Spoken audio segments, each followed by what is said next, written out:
5 आणि माझ्या बोलण्याचा राग आला ना कुणाला त्यानं घरी गेल्यावर नीट झक मारायची, अभंग वाचायचा, परियशी गव्हाणा साधन वाच.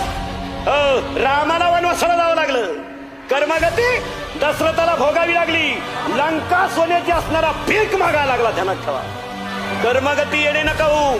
100 पोरं असणारा धृतराष्ट्र असा मेला.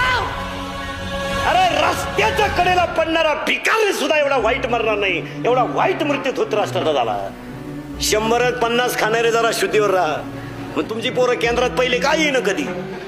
म्हणून महिला मंडळाला सांगतो, मला थळथळायला लावू नका, मला दम निघत नाही. पोराला बिस्किट मिळालं नाही तर भाकरी चारा, पोराला दूध मिळालं नाही तर पिठाचं पाणी चारा. नवऱ्यानं नंबर 2 करून आणलेल्या पैशाचे बदाम सुद्धा पोराला चारू नका. ध्यानात ठेवा.